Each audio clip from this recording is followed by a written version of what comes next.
Tuloy niyo po kami at pagbayan at samahan. Lord, kung ano man ang aming mga pagkukulang, pagkakasal at kawan, isa niyo po kami ng ibanan niyo po kami. Lord, na kami po ay makapasok sa dakong kabanan-banalan. Maramdaman ang iyong presensya. Buuin niyo ang puso, ang buhay ng bawat isa. Ang po kayo sa amin. At kami po ay nagpapasalamat sa biyaya at mga pagpapala. Patuloy na pinagkakulog mo sa amin. Salamat sa iyong pagtitingan. Dinala mo kami sa pagkarinig mo, Panginoon. Niling po namin ang ibalad ng Espiritu ng siyang nangusap at pagturo sa bawat sa amin. Hindi po sa aming sariling kainan o lakas, kundi kami po ay umaasa sa iyong pagkilos at sa iyong kapangyarihan sa pangalan. Tupurin ka namin, sinasamba, nilalakita sa mga pangyarihang pangalan ng anak na si Jesus. Amen. Amen. Malakas po sa kapag. Hallelujah. Amen. Buhay ang ating Diyos. Amen. Si Jesus ay parang hindi. Si Jesus ay buhay po ang ating Panginoon. Sa bagay ito ay pag-uusapan po natin ang patungkol sa paninindigan, kung bakit ba tayo kailangang manindigan sa Diyos na hindi natin nakikita. Ibig sabihin, pag ikaw ay naninindigan, ikaw ay hindi natatakot. Siguro, isip natin bakit pa ako narito sa lugar na ito. Diba? Lalo na yung mga first timer. Bakit pa ako narito sa lugar na ito? Tama ba yung aking ginagawa? So, bakit pa ako kailangan patuloy na magsigasig at magpuri sa Panginoon? Bakit pa kailangan tuwing araw ng linggo ay narito ako sa bahay sa bahay? Bakit pa kailangan lagi ako magbasa ng Biblia? Bakit pa kailangan ako'y manalangin? Nagtatanong niyo ba yan sa inyong mga sarili? Bakit ba tayo narito? Pero sa umaga ito, pag-usapan po natin ang patungkol sa kung bakit tayo kailangan manindigan sa Diyos na hindi natin nakikita. Totoo po, ang Diyos ay hindi natin nakikita, pero narito tayo ngayon para patuloy na sumaba at pagpulis ka. Bawal na po yung ano. Hello, Martes.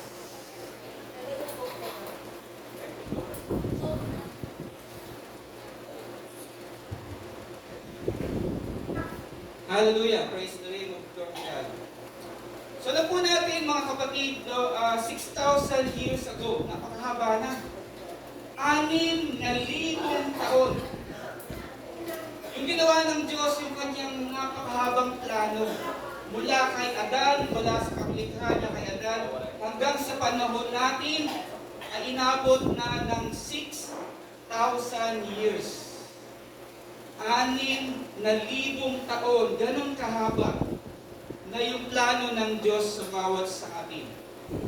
Kung makikita natin yung kanyang pagtitimpli, pagmamahal, pagsisigasig, pagtsatsaga, pagpapatawad sa bawat sa atin.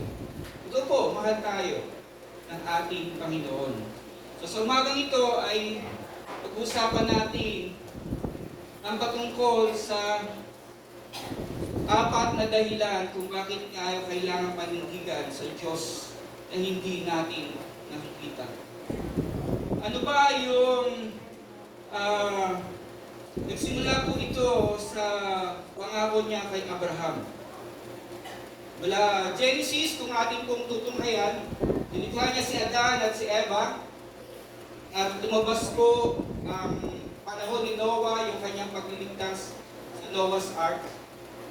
At pagkatapos po nito ay lumabas ang panahon ni Abraham. At si Abraham ay meron po siyang ipinangako. Ang Diyos ay may pinangako kay Abraham. Ang sabi niya kay Abraham, umalis ka sa lugar na yan na iyong tinutungtungan at ikaw ay dadalhin ko sa isang lupang pangako. Meron akong gustong ibigay para sa iyo. Alam ko ng Diyos ay meron po sa bawat sa atin, meron siyang gustong makita. Meron siyang gustong ibigay at meron siyang mga pangako sa bawat sa atin. Amen po ba? Amen? So, sabi ni Lord, ito yung lupang pangako na ibibigay ko sa iyo. Pero bago yun, ang iyong mga lipi, ang iyong lahi ay aalipinin ng isang bansa. Sila ay magiging alipin. Sabi po sa Acts chapter 7, verse 5 to 7. Sila ay magiging alipin for 400 years. 400 taon. Sila po ay magiging alipin sa lugar ng Egypto. 400 years, sila po ay magiging alipin. Pero nung panahon na po, sila po ay naging alipin ng Egypto, umiiyak yung mga tao. Sila po ay naalipin, sila ay pinapagawa, at meron pong panahon na dahil dumadami sila, nagiging mas marami sila sa mga taga-Egypto. Sabi po ng hari, nagbigay ang utos ng hari, kailangan patayin nyo na yung mga sanggol na isisilang. Kailangan, sabi sa mga midwife, ay bago pa lang pagkalabas ng bata doon sa kanilang, siya ng kanilang magulang, sa kanila na, patay. Pero dahil itong mga midwife ay may takas sa Diyos, hindi nila ginagawa, patuloy silang dumami ng dumami.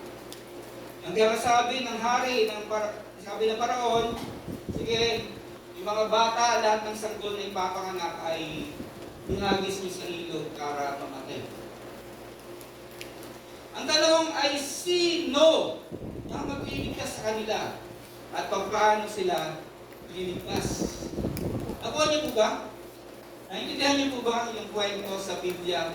Sila po ay naging alipin. At ang tanong, sino nga ba ang gagamitin ng Diyos para iligtas itong mga Israelita? So dumating po ang panahon na tumatakbo yung mahabang panahon, nakalimutan na si Jose, ginawa ni Jose sa kanila at nalimutan na po at lumipas na yung 350 years. No? 350 years. So, ibig sabihin, malapit na. Malapit na dun sa 400 years na ililigtas sila ng Panginoon. Nakuha niyo po ba yung sabihin? So, ibig sabihin, ay hinug na. No? Hinintay nila yung pagdating ng isang taong magliligtas sa kanila. Pero ang nangyari sa kabila nun, ay pinapatay pa yung mga sanggol. No, sinasakal, inihulog sa ilog para mamatay. Okay, nandito na po yung pagkasilang ni Moses. At si Moses po ay ginamit ng Panginoon. Siguro marahil makikita natin, kung isa kang nanay, hindi mo itutulot na yung anak ay mamatay. Yung mga nanay na nanganganak, yung pamilya na ipinapanganak, masakit sa kanila na mamatay yung bata. Marahil marami sa kanila ang nagtangkang iligtas yung kanilang mga anak. Amen? Nakuha niyo po ba ang sabihin? Hindi mo pwede, hindi mo hayaan mamatay yung anak mo. Pero marami sa kanila ang nagtangkang iligtas yung kanilang mga anak. Pero isa lamang po yung pinili ng Diyos na siya po ay nag-survive doon sa threat ng hari. Amen. Nakukuha po ba natin ang storya? At ito po ay ang batang si Moses. Amen? Si Moses. Marami tayong mga pangarap, marami tayong mga gustong gawin, pero maliban na ang Diyos ay kumilos sa ating mga pangarap. Maliban na ang Diyos ay hindi kumilos. Amen? Sa ating mga naisin, sa ating mga gustong gawin, wala po tayong magagawa. Amen? Kailangan po natin na kumilos ang Diyos sa ating mga buhay. Okay, so Nakita po natin dito na una, sino ba si Moses, no? Siya po ay meron siyang magulang na si Amram at si Joseph. At si Moses po ay isang Levita at kapatid ni Aaron at ni Miriam. Alam niyo po ba kung ilang taon na siya ginamit ng Panginoon? Ha? Alam niyo ba kung ilang taon na siya ginamit ng Panginoon? 80 years old. Amen? So, sasabihin ko sa katabi mo, hindi pa huli ang lahat. Amen? Si Moses ay 80 years old. Nakita niyo si Tatay Jess, 90. Diba? Naglilingkod pa rin sa Panginoon, masipag, diba? Siguro naisip ko, pagdating ng 80 years, kailangan nakakapag-share pa ako ng Diyos. Amen? Pagdating ng 80 years, kailangan nakakapag-evangelize pa ako. Amen? Hindi pa huli ang lahat para tayo ay gamitin ng ating Panginoong Diyos. Ano ba nangyari? Bakit 80 years, no? For 40 years ay nandun po siya sa Egypt. Mula nung kanyang pagsilang hanggang sa 40 taon. And then, umalis siya sa Egypt, tinagpuran niya Egypt, tumunta siya sa Midian at encounter niya si Lord sa bundok ng Sinai for 40 years. Sige niyo po, 40 taon, tinuturuan siya ng Diyos. 40 years, kinakausap ng Diyos.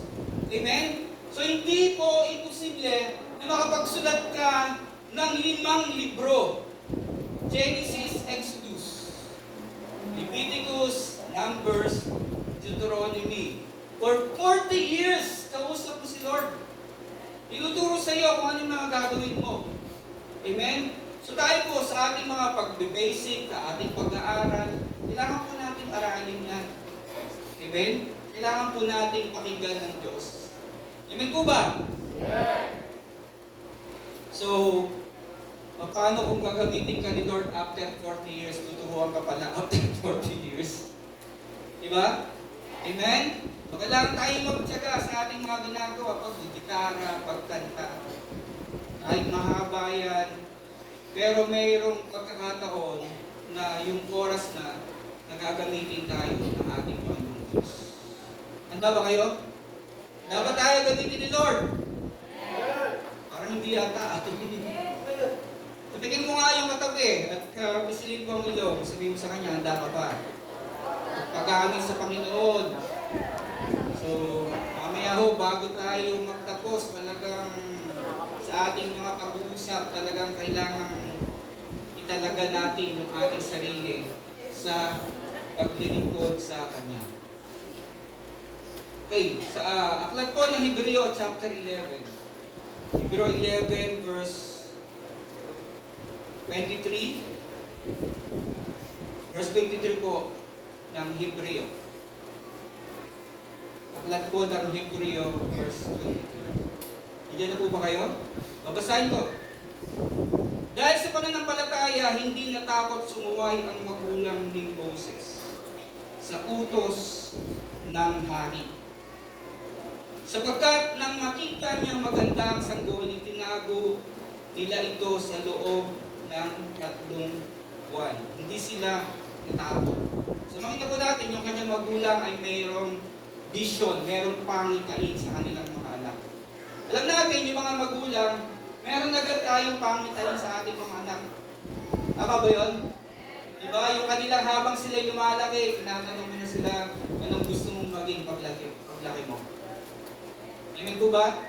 Meron tayong pangitain. Gusto natin yung ating anak ay maging successful sa kanyang buhay. Alala ko yung aking anak na bunso na si John. Pangarap niya nung bata pa siya, gusto niya maging police. Hindi ko alam. Kasi John Caleb yun, di ba? So medyo yung matapang. Hindi ko alam kung bakit nag-iba yung ganun siguro, di ba, na nababago at nag-iiba. At naalala ko po, nung ako'y bata pa, ang pangarap ko ng aking mga magulang ay maging pare. Gusto nila ako maging Sanggol pa lang ako ay gusto nila ako maging pare sa simbahan kasi Catholic kami ng araw. So nangyari daw po kasi sa akin ay nung isang taon ako ay namatay na raw po ako segundo. Kasi nakikita nila yung ganun sa parang TV na nag-cut na siya. At nanalangin yung aking mga nanay at tatay ko. Sabi nila, buhayin mo lang yung aking anak, ibibigay ko siya sa iyo. So bigla daw tumakbo yung aparato at nabuhay ako. Simula noon, nakakatak na sa buhay ko. Maglilingkod ako sa Diyos. Maglilingkod. Pare, nung una. Pero kalaunan, nung high school na ako, ay nagbago ang ihip ng hangin. Na-board again yung dati. Nakilala sa Panginoon. At handa na lahat, papasok na lang ako sa seminaryo, isang kilalang seminaryo, ipirma na lang sila ng parent consent. Pero tumanggi yung tatay ko, hindi siya pinagmahal. Sabi niya, may plano man ng Diyos para maglingkod ka, siguro hindi na sa ganitong paraan. So nakita ko po yung pagkilos ng Diyos sa buhay natin. So bawat isa po, number one, meron tayong vision, meron tayong pangitain. Event sa buhay natin. Meron tayong iniisip na alam ko pag lipas ng 5 taon, pag lipas ng 10 taon, magiging ganito ako. Nakita niyo ba? Amen? So sa panahon na yun, nakikita ng mga magulang ni Moses na may posibilidad na si Moses ay gamitin ng Diyos para alisin sa pagkakalibre ng mga Israelita patungo sa lupang pangako. Hindi nila alam kung paano, pero nung ipinanak si Moses, naglakas loob silang ilagay sa basket. So ang ginagawa na, tinatapon na lang nila, pero ang ginawa ng magulang ni Moses ay naglagay sila, nilagay yung bata sa isang doon sa basket. At nung inaanod na si Moses ay nakita nung prinsesa. Yung prinsesa ay kapatid ng hari. At nakita niya si Moses, nakita niya na maganda at pogi. Tulad ng katabi mo, maganda. At pogi. Sabi niya ay alagaan ko pa kanito.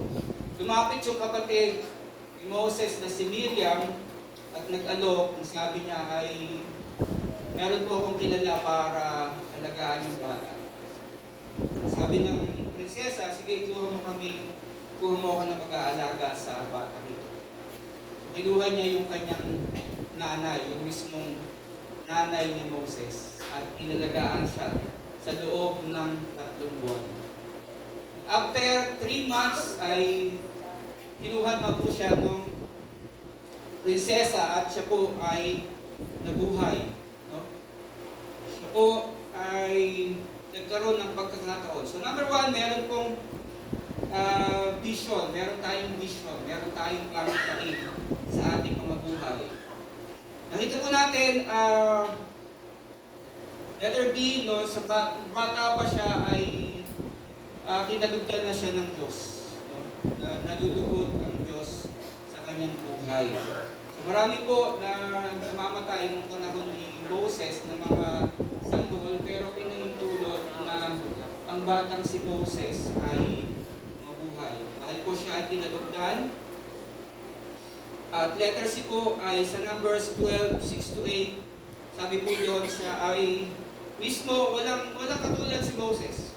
Wala siyang naging katulad sa mga propeta at pinili ng Diyos. Bakit? Dahil siya lamang po ang kinakausap ng Diyos harap-harapan. Amen? Amen ba? Nakita niyo po ba?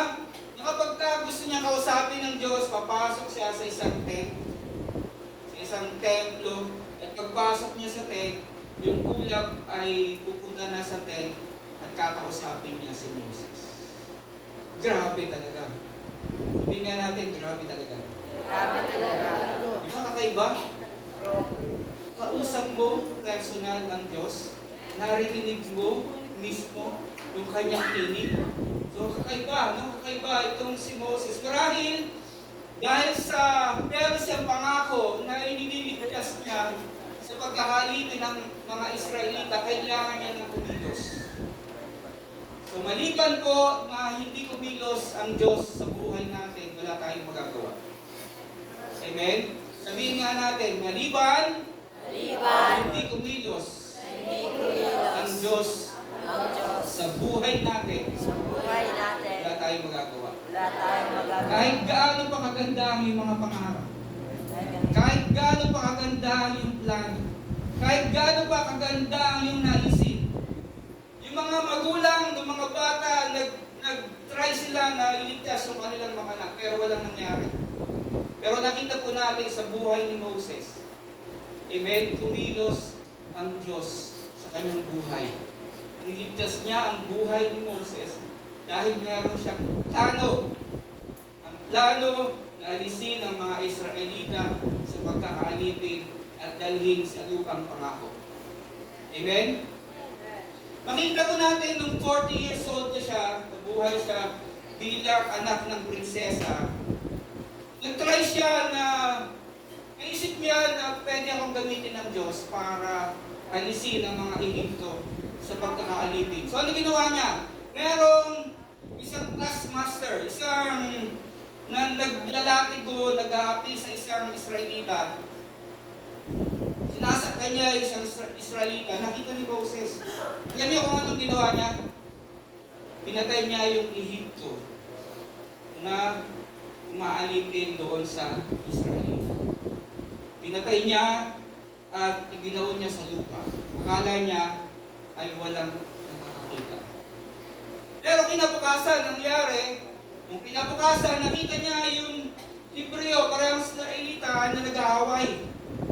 At merong isang Israelita, inaapi yung kapwa niya Israelita. Sabi ni Moses sa dalawang Hebreong ito ay, bakit kayo nag-aaway? Pareho pa naman kayo Hebreo at pareho kayong Israelita. Pero ang sabi nung isa, bakit? Sino ba ang naglalagay sa'yo para hatulan kami? Ginawa ka na bang tagahatol? Akala ni Moses walang nakakakita. Pero meron isang tao na sabi niya, gagawin mo rin ba yung ginawa mo sa Ehipto na ako'y patayin at ilibing sa lupa? Kung iniisip natin, sino ba yung taong ito?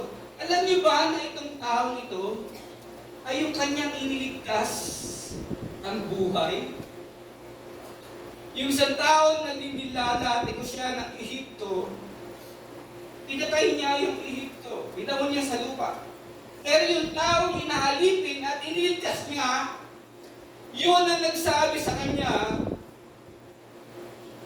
ikaw ba, ginawa kang tagahatol? Amen? Kung isang may nangyari sa buhay natin, na kung sino pa yung tinutulungan mo, diba? Kung sino pa yung pinagkakasayahan mo ng panahon, merong panahon na siya pang mananakit sa'yo. Amen? Nangyari po yan kay Moses. Yung tao iniligtas niya, yun pa yung taong nagsabi sa kanya. Ano po ang ginawa niya? So, hopeless case po nangyari. Umalis siya sa Ehipto. Tinalikuran niya ang Egypt at nagpunta siya sa bundok ng Sinai. At doon po na-encounter niya ang Diyos. Nakilala niya ang Diyos. Sa kanyang pag-akyat sa bundok, merong apoy na hindi namamatay at kanyang pinuntahan. Nagtataka siya kung bakit yung apoy ay hindi namamatay. Pero paglapit niya, ang sabi niya, Moses, yun pala yung tinig ng Diyos. Sabi niya, Moses, hugarin mo ang iyong sandalyas bago ka lumapit sa akin. Amen? So nakita po natin, pinapakita ng Diyos na siya ay banal at nakilala siya ni Moses at for 40 years pinakausap ni Moses ang Panginoong Diyos. Ganyan po ba? So number one, bakit kailangan tayong manindigan? Dahil po meron tayong mga vision. Meron tayong mga pangarap na inilalagay sa ating mga puso at sa ating mga buhay. Hebrew chapter 11, verse 23, 24, dahil sa pananampalataya ng malaki na si Moses ay tumangging siyang tawaging anak ng prinsesa. Pero po, anak ka na ng prinsesa, di ba, tatanggihan mo pa. Parang, di ba, assistant to the manager ka na, o assistant to the president ka na, pero tumanggi ka pa. At siguro may tatanong natin, ano yung dahilan? Ano yung dahilan kung bakit tayo, mga mananampalataya, ay nagawa nating talikuran ang sanlibutan? Amen po ba? Pinalikuran na ba natin? Pinalikuran na ba natin yung mga gawang masama? Pinalikuran yung, ano yung nagbibigay ng dahilan? Anong dahilan bakit ka nagpapatuloy sa gawain ng Diyos? Ano yung naging dahilan kung bakit nagagawa mong talikuran yung mga magagandang bagay na makasanlibutan? Sabi po sa verse 25, mas ginusto niyang makibahagi sa paghihirap na dinaranas ng mga taong sakop ng Diyos kaysa lasapin ang mga panandaliang kaligayahan ng dulot ng kasalanan. Alam mo na ang kasalanan ay merong panandaliang kaligayahan. Amen? Oo, magsusugal ka. Oo, magnanakaw ka, maglalasing ka, natutuwa ka sa mga bagay na yun. Kung bababae ka, diba, merong panandaliang kaligayahan. Pero pagkatapos ng panandaliang kaligayahan, kakausapin ka na ng Diablo, sasabihin sa'yo, yan, wala ka ng pag-asa. Diba? Amen? So nagawang talikuran ni Moses ang Ehipto, nagawang talikuran ni Moses ang sanlibutan dahil alam niya na ang kasalanan ay pansamantala lamang. Pansamantala lamang yung idinudulot na kaligayahan. Amen? Nakukuha niyo ba yung sabihin? Kapag nagsinungaling ka, diba? Tuntua ka, nakapagsinungaling ka. Pero, pagkatapos nun, sisingilin ka at may tao magsasabi sa'yo, bakit siya nagsinungaling? Amen? Nakuha niyo po ba yung sabihin? Ang kasalanan, ang kaligayahan dulot ng kasalanan ay panandalian lamang. Malalasing ka, pag nagnakaw ka, tuntua ka, pero maya-maya may kakatok sa bahay mo at aarestuhin ka at ikukulong ka. Ngayon ako niyo ba sabihin? Panandalian lamang yung kaligayahan ng kasalanan. So nagagawa natin na talikuran ng mundo dahil alam natin na panandalian lang itong mga bagay dito. Amen? Amen po ba? So, nagawang talikuran ni Moses ang sanlibutan, ang mundo, dahil alam niya, temporary lang yung kaligayahan na dulot ng kasalanan. Pero pagkatapos nito, ay sisinglin ka doon sa iyong mga ginawa. Amen? At nakita ko natin, maraming mga tao na napakarami nilang problema. Amen? Marami tayong nakakausap, nakakausilan, marami silang mga problema. Pero pag tinrace mo, yung kanilang mga problema, yun ay dulot ng kanilang mga ginawang mga kasalanan. Mga ang kanilang sinaing, minsan sinisisi mo yung Diablo. Bakit nasusunod ang aking sinaing? Di pala, ikaw ang nagpapaya, kaya nasusunod. So, minsan, ay sinisisi mo yung Diablo sa buhay mo, pero yung bagay naman na ginawa mo na dulot ng kasalanan, ikaw ang gumawa. Halimbawa, may asawa ka, illegal na asawa ka, at naghanap ka ng kabit. Anong nangyayari sa'yo? Ang pangalang isang asawa, hirap na hirap na hirap. Kukuha ka pa ng extra kabit. So, ibig sabihin, magkakagulo ang buhay mo. Simula na ng kaguluhan mo. Okay, so pag may ginawa tayong mali, ay nagkakabuhol-buhol na ating mga ginagawa. Minsan sinisisi natin ng Diablo na yun pala tayo ang gumawa. Okay, ikaw pala ang gumawa. Naglasing ka, nakapanakit ka, makukulong ka. Diba? Sino ang gumawa? Ang Diablo ba? Hindi. Ikaw ang gumawa. Bakit ka naglasing? Bakit ka nagnangaka? Naunawaan niyo po ba ang ibig sabihin? Yes. Nagkakaunawaan po ba tayo? Yes. So ang dahilan para tayo ay talikuran ang mundong ito ay dapat ma-realize natin ang paggawa ng kasalanan ay panandalian lang yung kaligayahan. Pagkatapos nito, sisingilin ka. Diba? Pag umutang ka ng umutang, wow, diba? Parang milyonaryo. Bibili ka ng kung ano-ano. Diba? Sa laki ng iyong utang. Tapos, sisingilin ka na. Kapatuwa na gawin si ate. Pag sisingilin ka na, ano ang nangyari? Tatago ka na. Tago ka na. Sino ang gumawa ng kasalanan? Ang Diablo ba? Hindi. Ikaw. Nangutang ka lang ng utang. Isa sinisisi mo sa demonyo, kahit nakakagulo-gulo ang buhay mo. Masabihin ng demonyo sa'yo, bakit ka nanggugulo sa'yo? Amen? So gumugulo ang buhay mo. Gumugulo ang buhay mo, ikaw naman ang gumagawa nito eh. Diba? Kasi yung panandaliang aliw ng kasalanan na gusto mo matutuwa ka, marami kang utang, marami kang magbibili, pero pag sinisingil ka na, eh, sabi nga ng iba, yung matapang pa yung mga utang. Ay, bakit ba tayo napunta doon? So, tinalikuran ni Moses ang Egypt, ang Ehipto, ang yaman ng Ehipto. Posible na siya yung susunod na maging hari. Pero tinalikuran niya ang Ehipto.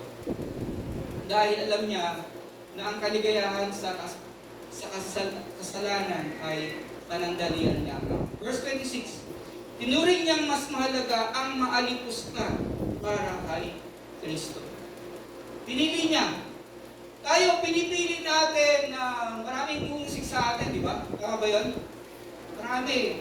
Born again pa kayo. Pataas-taas pa ng kamay. Hallelujah, hallelujah pa. Pinipili natin yun. No, tinuturing niyang mas mahalaga ang maalikusta para kay Kristo kaysa sa mga kayamanan ng Ehipto. Dahil inaasam niya ang gantimpala, matatanggap niya. Dahil inaasahan niya yung gantimpala na kanyang itatanggap. May gantimpala pag tayo ay sumusunod sa Diyos. Alam niyo ba ang pinakamahalagang gantimpala na ibigyan sa atin ng Panginoon? Ang matanggap mo si Jesucristo sa buhay mo. Amen? Ang matanggap mo ang mga pasayo yung Diyos na nagbibigay ng lahat. Amen po ba? Wala nga tayong kotse, wala tayong kayamanan, wala tayong bahay, wala tayong ari-arian. Pero yung Diyos na tinanggap mo at nasa buhay mo, sa yung Diyos na magbibigay magbibigay sa'yo ng lahat ng pangangailangan. Amen? Palapakan po natin ang Panginoon. Hindi ko biro, mga kapatid, na yung tinanggap nating biyaya, tinanggap nating gantimpala, ay yung Diyos na sumasa atin. Nararamdaman mo kapag kami hiniling ka sa Panginoon, nararamdaman mo kapag may problema ka, at nanalangin ka, Lord, tulungan niyo po ako. Nandiyan siya palagi. Nandiyan siya palagi para tulungan ka, para ibigay ang mga pangangailangan mo. Kaliban na lamang kung hindi ka nanalangin. Sabi ng Santiago chapter 4 verse 2, hindi kayo nagkakaroon dahil hindi kayo humihingi sa Diyos. Amen? Ang pagpapala ng ating Panginoong Diyos ay simpleng panalangin. Lord, tulungan niyo po. Siguro, nasambit ko niya sa buhay ko. Lord, tulungan niyo po. Marahil ang iniisip natin effective sa panalangin na yung napakahaba at napakaraming panalangin, pero hindi po yun. Pero isang nananampalataya na nakasakay sa kotse, maguhulog na siya sa bangin. Wala siya ng preno. Pero nagalangin siya sa Diyos. Sabi niya, Panginoong Diyos, iligtas niyo po ako. Sa isang simpleng panalangin, sabi lang niya, Panginoon, iligtas mo po ako. Hindi na kailangan ng napakahabang panalangin. Isang panalangin ay nanggagaling sa ating mga puso. Tayo ay nihiling natin sa Kanya, sasagutin ko tayo ng ating Panginoon. Tama po ba? Hallelujah. Okay. So isang pagpapala po na naranasan natin ay maranasan mo si Kristo sa buhay mo. Samantala lang ang buhay, hindi natin alam, mamaya, bukas, mamaya matulog na tayo, hindi na tayo magising. Pero kung alam mo na may Kristo ka sa iyong puso, ate, meron kang kasiguraduhan ng buhay na walang hanggan. Sa mundong ito, puno ng kalimputan, puno ng kahirapan. Pero ang tanging makapagbibigay lang sa atin ng tunay na kaligayahan, walang iba, kundi ang ating Panginoong Diyos. Amen po? So merong gantimpalang inaasahan natin sa kabila ng ating mga pagtitiis. Pwede ka naman mag-party-party, di ba? Pwede ka mag-inom-inom dyan. Di ba? Pero iniiwasan mo dahil alam mo, nagdalian lang yung kaligayahan.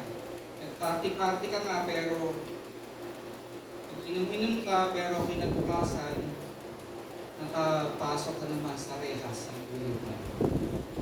Amen po ba? So, kinikilala niya ang Diyos na magliligtas sa Kanya. Karanasan si Kristo at ang buhay kapiling ng Diyos. Karanasan si Kristo at ang buhay kapiling ng Diyos. Dalapakan natin ang Panginoon. Nandito ba siya ngayon? Amen?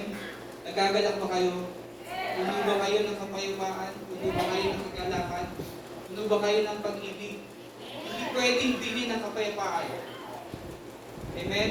Marahil sana maramdaman natin ang kapayapaan. Paano ba tayo magiging payapa? Yung alam mo na pinatawad ka sa iyong mga kasalanan. Diba? May kapayapaan ka sa iyong puso. Pero kung hanggang ngayon ay meron ka pang pagsisisi sa iyong puso, bakit ko pag ginawa ito, di ba wala kang kapayapaan? Bakit ba nangyari ito sa buhay ko? Pero kung alam mo na ikaw ay pinatawad sa iyong mga kasalanan, meron kang tunay na kapayapaan. Amen? Ang bawat isa, alam po natin, meron tayong kapayapaan. Hindi pwedeng bilhin Hindi ka pwedeng pumunta sa tindahan o grocery store o drugstore.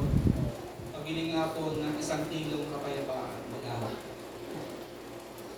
Hindi ka makakabili.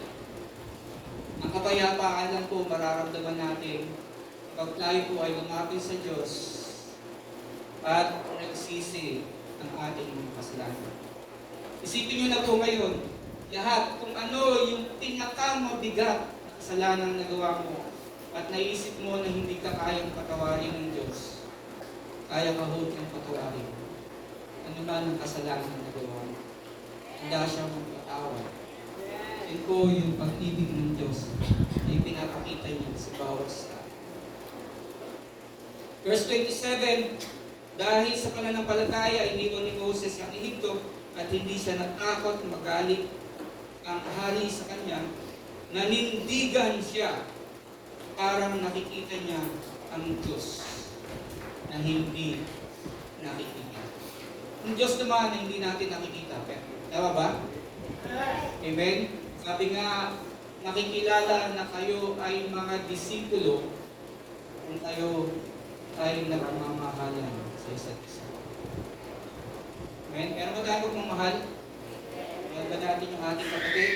So nakikita, tayo ay disipulo kapag tayo ay may pagmamahal. Verse 28, dahil sa pananampalataya niya, simulan niya ang pagdaraos ng pista ng paglangkas ng anghel.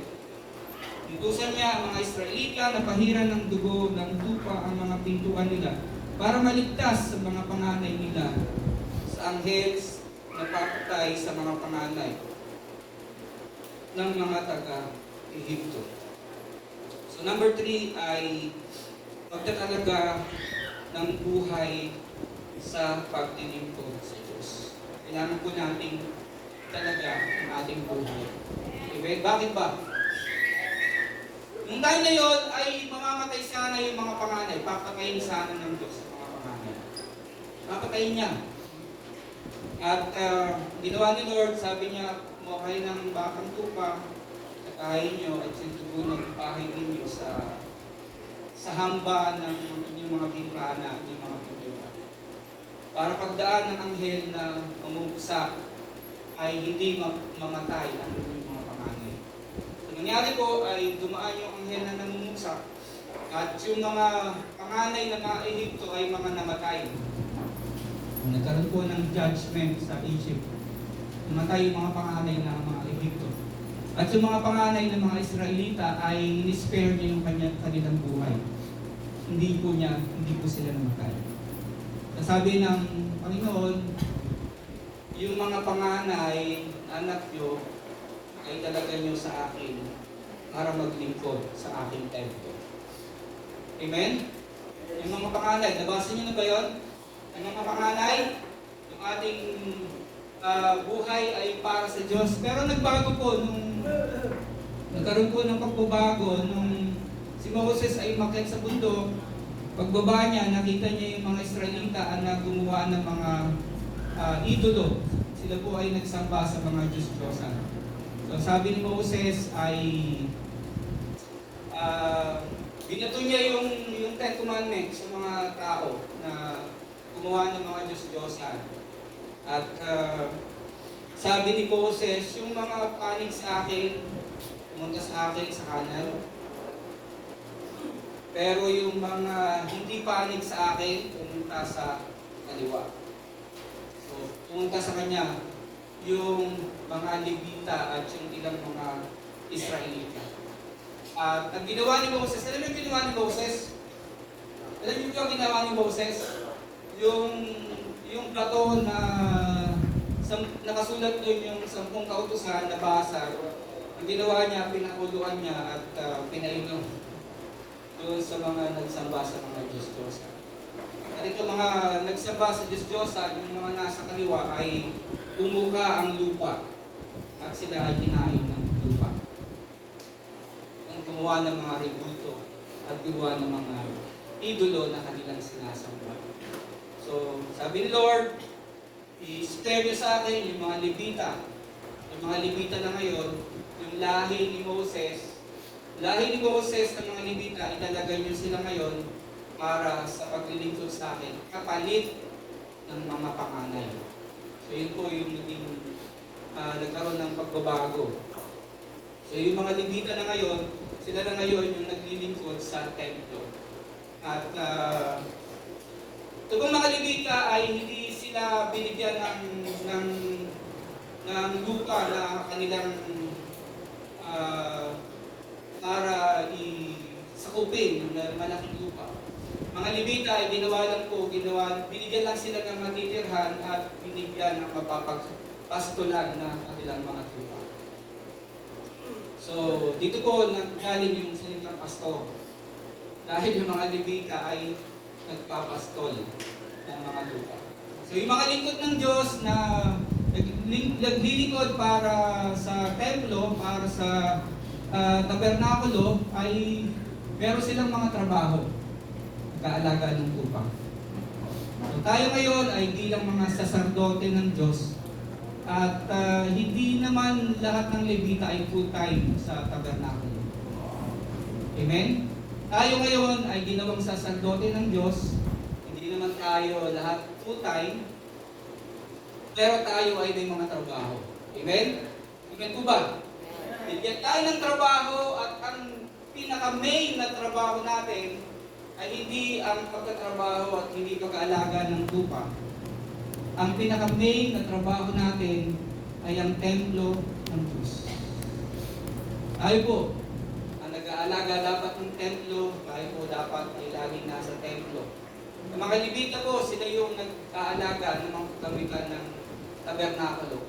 Pagka po yung ulap ay aalis na, linitak ng lugar, itong mga Levita ay handaan ng buhatin yung mga iba't ibang kagamitan ng tabernakulo. So, ibig sabihin, tayo po ay inilaga ng Diyos para maglingkod sa Kanya. Bakit, mga kapatid? Dahil hinug na po ang mundo. For 6,000 years, yung plano ng Diyos, malapit na po siya dumating. Amen? So, kung nag-iisip pa kayo, ano bang klaseng buhay na meron ako? O, meron ka trabaho. Pero ang pinaka-main purpose ng buhay mo ay maglingkod at sumamba sa ating Panginoon. Amen? Italaga natin ang ating buhay sa paglilingkod at pagpupuli sa Kanya. Dahil malapit na po ang panahon. Siya po ay darating. Sabihin mo sa iyong katabi, yung aayaw, ang susuko. Amen. Kasi buhay na natin ito. Alam niyo ba, pagdating ni Lord Jesus Christ, bababa yung templo ng Diyos. Alam niyo ba, tayo yung papasok sa templo ng Diyos. Diba yung pangako niya sa John 14, sabi niya, akit ako sa langit, paghahanda ko kayo ng mansyon, pagbalik ko, kukunin ko kayo at ilalagay sa mansyon. Alam niyo ba, handa na yung mansyon? Nakahanda na po yung mansyon na paglalagyan sa atin. Pero ang tanong, mga kapatid, ikaw, handa ka na ba? Handa na? O si Ate Vida, handa na. So number 1, merong vision. Number 2, meron pong number 2 ay merong mga pagpapala tayong inaasahan. Number 3, talaga natin yung ating buhay sa paglilingkod. Tayo po ay mga saserdote ng Diyos. O, binigyan ka ng trabaho, pero ano lang yan, mga sideline lang yan. Pero ang pinaka-main na trabaho natin ay ang paglingkuran ng ating Panginoon Diyos. Amen? Kahit sa kanyang pagdating, ay tayo po yung kanyang inaasahan. Number 4, lapit na po tayo matapos. So, makita po natin, no, ginamit ng Diyos upang hatulan ng Diyos-Diyosan ng Ehipto dahil inalipin sila ng 400 years. So, hinatulan niya yung Ehipto dahil inalipin yung mga Israelita ng napakahabang panahon. 400 years. Amen? Pinatulan niya ang mga Ehipto dahil inapin niya yung mga anak ng Diyos. Amen? Yan ang sabi ni Ate B, nakikita ko yung mga umaapi sa akin, laging bumabagsak. Tama ba? Amen? Nakikita niyo ba yung mga umaapi sa inyo? Mawala na lang? Amen? Hindi sila makatayo dahil oo, may pinili tayo ng Diyos. Amen? Pinatulan niya yung mga Diyos-Diyosan ng sanlibutan. God of Israel is better than idols. Ang Diyos ng Israel ay kumikilos sa buhay ng bawat sa atin. Naranasan niyo ba siya? Kala po, nararanasan natin siya. O iniligtas mula sa kamatayan patungo sa buhay. Sila po ay nakatawid sa dagat ng pula at nakarating sa lupang pangako. Ang totoo po mga kapatid ay patay na tayo. Tayo po ay lumubog sa tubig na bautismuhan. We are already dead. Patay na tayo. Amen? Kung tayo umahon mula sa tubig ng bautismo, tayo ay nabuhay na muli. Kaya nga sabi niya tayo, hindi na yung term na namamatay. Tayo ay matutulog na lang. Kasi nung tayo ay nabautismuhan, nagsisi ng kasalanan, tinanggap natin sabi ng Panginoon at sariling tagapagligtas, magsisimula na tayo sa paglakad sa buhay na walang hanggan. Amen? Mula sa kamatayan, patungo sa buhay na pinagkakalog sa ating Panginoon. Okay, last verse na lang po sa ating conclusion. So number 1, merong vision. Number 2 ay may blessing, may pagpapala, inaantay. Number 3 ay yung pagtatalaga sa ating mga buhay. Kaya nagtatanong ka kung bakit hindi kayo mayaman. Nagtatanong bakit kaya ako yung mayaman. So, mas mabuti na si Lord ang nasa buhay mo kesa sa kayamanan ng sanlibutan. So, mula sa kamatayan patungo sa buhay. At last verse po na pag-uusapan natin ay ang Exodus chapter 14 sa ating conclusion. Exodus 14, maganda po ito. Kung napanood yung 10 Commandment, ito po yun. Exodus chapter 14. So ito na po, nung namatay yung mga panganay ng mga Ehipto, nag-iiyakan yung mga Ehipto, at sabi nung hari, sige, umayos na kayo, malis na kayo sa Ehipto. At dinala nga ni Moses yung mga Israelita patungo sa lupang pangako. Pero this time ay nandun sila sa dagat. Wala silang pwedeng daanan kundi yung dagat. Isipin mo, wala kang pwedeng daanan kundi yung dagat. No? Exodus 14, verse 6, no? Verse 6. Kaya inihanda ng Paraon ang karuwahe niya at ang kanyang mga sundalo. Nakahanda na. Nahabol nila yung mga Israelita. Dinala niya ang 600 na pinakamahusay na karuwahe ng Ehipto. Yung mga, kumbaga sa atin, mga tanker ito, no? At ang iba pang mga karuwahe, bawat isa ay pinamamahalaan ng opisyal. Pinatigas ng Panginoon ang puso ng Paraon na hari ng Ehipto, kaya hinabol niya ang mga Israelita na naglalakbay na buo ang loob. Ang mga Ehipsyo na sumama sa paghabol ay ang mga sundalo ng hari. Kasama ang mga bayonya sakay ng kanilang mga kabayo at karwahe. Naabutan nila ang mga Israelita na sa pinagkakampuhan nila sa tabi ng dagat na pula, malapit sa Pihahirot sa harap ng Baal Sapon. So, nandito na po, no? Wala silang ibang escape kundi yung nakaharap mo, yung dagat. Paano ka makakatawid sa dagat? Verse 10, nang malapit na ang Paraon at ang kanyang mga sundalo, nakita sila ng ng mga Israelita. Kaya lubhang silang natakot at tumingin ng tulong sa Panginoon. Sinabi nila kay Moses, bakit dito mo pa kami dinala sa disyerto para mamatay? So nakikita ng mga Israelita, mamamatay na. Mamatay na tayo, at hindi tayo makatawid sa dagat. Wala bang libingan doon sa Ehipto? Bakit mo pa kami pinalabas sa Ehipto? Hindi ba sinabi namin sa iyo sa Ehipto na pabayaan mo na lang kaming magpaalipin sa mga Ehipsyo? Mas mabuti pang nanilbihan na lang kami sa mga Ehipsyo kaysa mamatay dito sa disyerto. Takot sila. Ano ba sagot ni Moses? Ha? Anong sagot ni Moses? Relax ka lang. So yung sagot ni Moses, relax ka lang. Marami ng problema. Relax ka lang. Relax lang. Cool. Be cool. Amen? Amen? Sabi mo sa katabi mo, marami ka pang problema. Oh, relax ka lang. Sabi ko mga kaibigan, relax ka lang. No, grabe si Moses, no? Saan niya nakuha yung ganong lakas na confidensya na sabi niya no sa verse, saan ba tayo? Verse 13, sumagot si Moses sa mga tao, huwag kayong matakot. Yun mo mamatay na sila.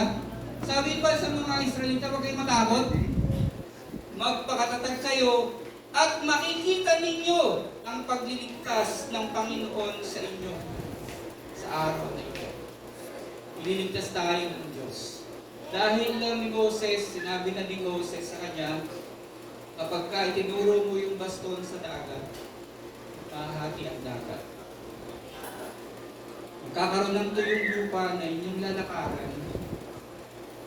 At kapag ka nakatawid kayo, babalik yung tubig para mamatay ang mga Ehipsyo.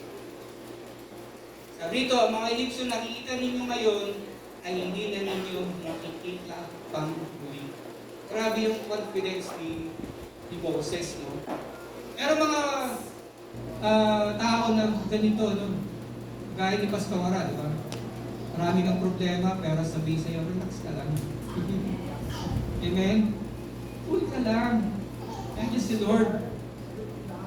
Ang Panginoon ang makikipaglaban para sa iyo. Hindi mo na kailangan makipaglaban. Si Lord ang magliligtas sa iyo. Kahit gaano kadami ang utang mo, kailangan ni Lord na makabayad. Amen. Kahit gaano pa kadami ng problema mo sa buhay, tutulungan ka niya, basta isuko mo lang ang iyong buhay sa Panginoon. Amen po ba? Kailangan natin ang Panginoon. Hallelujah! Praise the name of the Lord! Naalala ko nyo yung tatlong Maria, nung namatay si Lord Jesus Christ papunta sa libingan, anong problema sila? Ang problema ng tatlong Maria, paano natin naalisin yung bato na malaki para makita natin yung loob ng libingan. Pero nakakatuwa, sabi doon, habang sila ay naglalakad, yung malaking bato ay inalis ng anghel.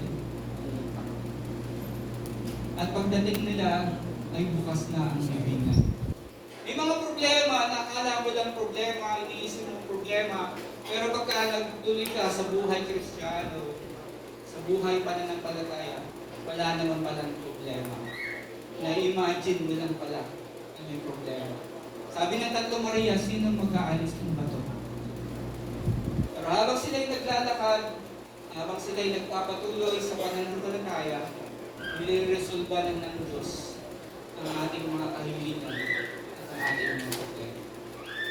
Sa oras na ito, gaano bang kabigat ang ating mga kasalanan,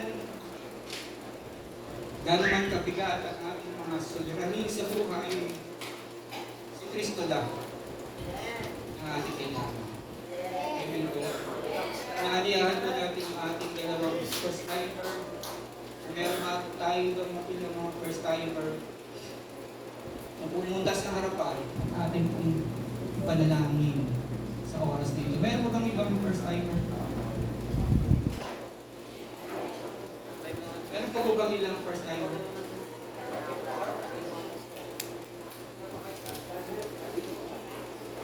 Meron po ba?